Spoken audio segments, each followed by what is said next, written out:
បាទសរុបជំរាបសួរឥឡូវនេះ នៅកំពង់ចាមមេឃកំពុងតែភ្លៀងខ្លាំងណាស់នេះហើយក៏នឹកសំណោះខ្លួនការនៅវ័យកុមារធ្លាប់រត់លេងទឹកភ្លៀងនៅខែវស្សារកក្តាមរកខ្យងរកកង្កែបដាក់បកាយចាប់ត្រីផ្សេងនៅរដូវវស្សាហ្នឹងជីវិត យើងត្រូវហាយឆ្លងគ្រប់ឧបសគ្គទើបយើងបានដល់នៅក្រោយនៃសុភមង្គលនិយាយចំភាពជោគជ័យឬក៏បរាជ័យគឺវាអាស្រ័យទៅលើកត្តាខ្លួនឯងជាចាំបាច់អញ្ចឹងបើយើងខំប្រឹងសង្វាតបន្ទិញជាយាមមិនដាក់ភារៈមិនខ្ជិលជាអស់អញ្ចឹងការជោគជ័យវានឹងសម្រេចបាននៅក្នុងភាសាធម៌លោកហៅថាវិរិយៈបារមីមានន័យថាមានការព្យាយាមតម្កល់ចិត្តអធិដ្ឋាន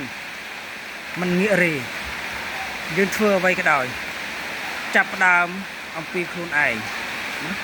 គ្រប់ទៅលើវិស័យទាំងអស់ការសិក្សារៀនសូត្រការធ្វើការងារបើយើងជាសិស្សវ័យសិក្សាកុំចោះចាញ់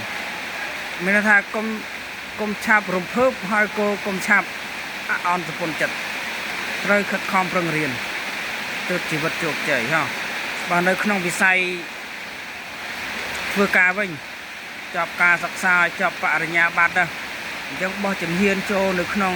វិស័យប្រឡូកនៅក្នុងវិស័យការងារអញ្ចឹងយើងត្រូវតែមុខមុតជំនះឈ្មោះ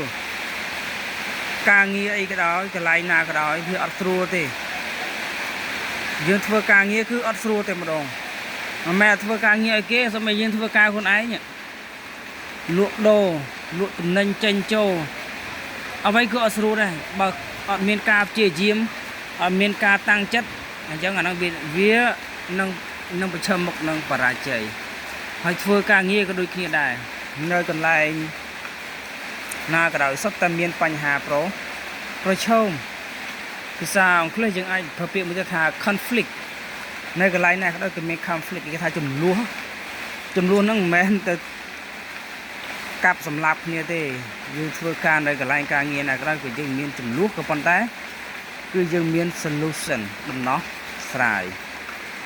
អញ្ចឹងណាដូចយើងគប់ដុំថ្មមួយចូលនៅក្នុងទឹកអញ្ចឹងគឺវានឹងមានរលកហើយអារលកនោះគឺជាចំនួនឬក៏ឧបសគ្គ